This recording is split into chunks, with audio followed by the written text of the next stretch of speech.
Gabonaises, Gabonais, mes chers compatriotes, à l'heure des traditionnels vœux de Nouvel An, c'est avec émotion que je m'adresse à vous à l'occasion de cette tradition devenue tant familiale que républicaine. À chacune et à chacun, je voudrais souhaiter que l'année 2017 apporte le meilleur. Qu'elle soit une année de paix, de bonheur, de prospérité pour chacun et pour notre pays, le Gabon. Mes chers compatriotes, l'année 2016 qui s'achève a été une année très difficile, marquée au niveau international par une crise économique qui n'a épargné aucun pays, mais aussi par des violences et des conflits de toute nature qui ont endeuillé de nombreuses familles de par le monde. Le terrorisme, drapé du sceau de la haine et du fanatisme religieux, a frappé toutes les régions du monde et marqué de manière durable les esprits, tant son action est apparue aveugle et barbare. Au plan intérieur, malgré les efforts engagés par le gouvernement pour soutenir les ménages et diversifier l'économie, nombre de nos compatriotes ont ressenti très durement les contre-coups de la crise économique mondiale. De nombreux emplois ont été perdus dans le secteur du pétrole notamment. Mais l'année 2016 a été également difficile du fait d'une campagne électorale marquée par des discours de haine et par une situation post-électorale qui atteint des niveaux de tension inacceptables pour notre peuple. Les mots de haine, lâchés sans tabou et sans limite, ont laissé des blessures profondes au sein de nos familles et dans la société gabonaise. Il nous faut à présent, en toute responsabilité, penser nos plaies et reconstruire ensemble le lien social et le vivre ensemble qui le sous-tend. Mes chers compatriotes, comme je l'ai déjà dit en d'autres temps, l'entreprise démocratique n'est ni un long fleuve tranquille, ni une œuvre facile. Il s'agit plutôt d'un édifice en perpétuelle construction et reconstruction. En effet, aucune nation au monde ne peut prétendre en avoir atteint l'achèvement. Dans cette matière, il n'y a ni modèle définitif, ni bon point à distribuer. C'est au génie de chaque peuple de trouver sa propre voie. C'est pourquoi j'ai instruit le Premier ministre de réunir très rapidement les conditions d'un dialogue politique rendu indispensable par la volonté générale d'écrire un nouveau chapitre de notre histoire commune. Ce dialogue politique, qui s'ouvrira au lendemain de la Coupe d'Afrique des Nations 2017, devra aborder toutes les questions relatives à la vie institutionnelle de notre pays, à son développement et au renforcement de sa place dans le concert des nations.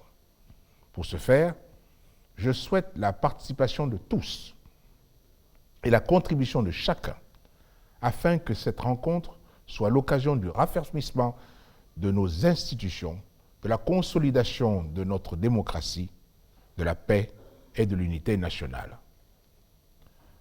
Par notre aptitude au dépassement, nous devrons prouver à la face du monde la maturité du peuple gabonais et sa capacité à résoudre par lui-même ses difficultés. Mes chers compatriotes, je voudrais ainsi placer l'année 2017 sous le sceau de la consolidation. Consolider le lien social si durement attaqué par la rancune, l'invective, la haine et la calomnie. Consolider également la solidarité nationale mise à rude épreuve par l'égoïsme, l'égocentrisme et le tribalisme. En effet, plutôt que de penser Gabon d'abord, certains compatriotes, à des niveaux d'éducation et de responsabilité parfois très élevés, continuent de penser moi d'abord, ma famille, mon ethnie, sans jamais penser au Gabon. Ces comportements antipatriotiques doivent être dénoncés, condamnés et réprimés, car leur persistance met à mal la solidarité nationale. Il nous faut ensuite consolider notre pluralisme par le dialogue et l'inclusion. C'est pourquoi, pour nos familles et pour notre pays, faisons le choix de la concorde et rejetons la discorde. Faisons le choix du respect de l'autre et de l'amour fraternel. Rejetons la haine et la violence. En effet, nulle part au monde, la violence n'a accouché d'un paradis. Elle ne peut donc être un mode de règlement des différends sociaux et politiques. Mes chers compatriotes, il nous faut donc consolider notre démocratie qui doit être plus en phase avec nos réalités, notre environnement, notre sociologie et nos valeurs traditionnelles profondes.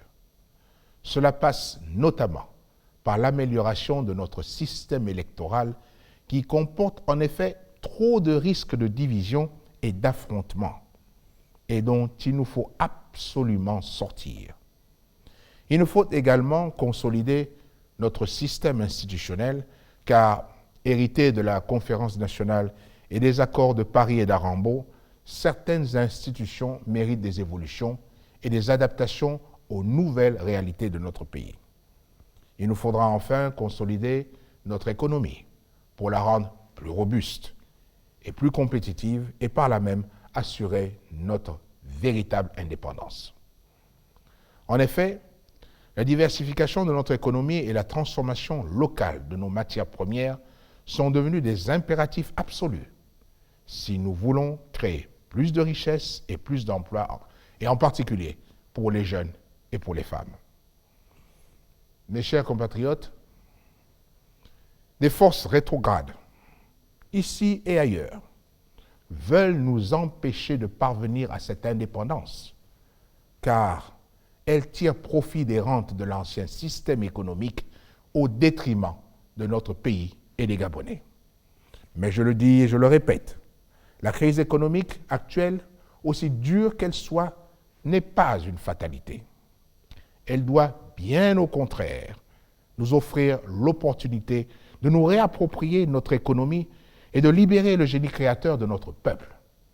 Elle doit aussi nous donner l'occasion de mettre en valeur la terre gabonaise, sa culture, son art, son artisanat, sa gastronomie, sa musique, ses rites et ses danses, dont nous devons sans complexe être fiers. Autant d'éléments décidés par Dieu et la nature, façonnés avec passion par nos ancêtres et que nous avons le devoir d'exploiter et surtout de valoriser. Mes chers compatriotes, je voudrais par conséquent vous parler de la responsabilité. Oui, mes chers compatriotes, je voudrais appeler chacun à plus de responsabilité en cette année nouvelle. Responsabilité de faire correctement le travail pour lequel on reçoit une rémunération. D'autres, nombreux, aimeraient être à notre place. Responsabilité de rendre compte de son action et d'assumer l'entièreté des actes que l'on pose. Ceci concerne autant l'infirmier que le médecin, l'instituteur que le proviseur, le planton que le directeur général d'administration ou le ministre. En effet, la reddition des comptes est une nécessité absolue de l'action publique et j'y veillerai. Accéder aux responsabilités ou assumer une responsabilité ne doit pas comporter que des avantages, encore moins des avantages indus. Quoi qu'il nous en coûte, l'heure est plus que jamais à la fin des privilèges. Chacun doit pleinement avoir conscience d'assumer les contraintes liées aux professions qu'il a choisies ou aux fonctions qu'il a librement acceptées. Mes chers compatriotes, si nous voulons continuer à compter dans le monde d'aujourd'hui, nous devons changer nos idées, changer nos mentalités, changer nos comportements. Nous ne pouvons pas être immobiles dans ce 21e siècle où tout va si vite. Soyons ouverts aux idées nouvelles, au flux du monde, tout en demeurant vigilants et profondément ancrés dans nos valeurs traditionnelles bantoues, faites, dois-je le rappeler, de respect, de tolérance, de solidarité et d'abnégation au travail. Ce sont ces valeurs que les pères fondateurs ont inscrites en lettres d'or au fronton de la République gabonaise. Union, travail, justice. Mes chers compatriotes, au moment où notre pays s'apprête à accueillir l'Afrique, à travers l'organisation de la Coupe d'Afrique des Nations, je voudrais rappeler que cet honneur nous impose le devoir d'accueillir nos hôtes en manifestant notre traditionnelle hospitalité pour que ces moments soient des occasions de joie, de cohésion et de bonheur partagé. Au-delà de la dimension festive, il convient de souligner que cette CAN aura permis aux villes qui abriteront la compétition de se doter d'infrastructures modernes. Notre équipe nationale, les Panthères du Gabon, portera et défendra les couleurs de notre pays. À ces jeunes qui démontrent chaque jour que la compétition exige sacrifice, effort et constance dans le travail, nous devons apporter tout notre soutien. Mes chers compatriotes, en ce début d'année 2017, j'ai une pensée toute particulière pour les forces de défense et de sécurité qui œuvrent en tout temps et en tout lieu à préserver l'intégrité du territoire et garantir la sécurité des personnes et des biens. De même que j'éprouve affection et tendresse pour les malades et les personnes isolées. Que 2017 leur apporte plus de santé et de bonheur. Enfin, mes chers compatriotes, j'implore le Très-Haut pour qu'il nous inonde de sa paix et nous aide à raffermir l'unité et la cohésion de notre cher pays. Vive le Gabon, vive la République, je vous remercie.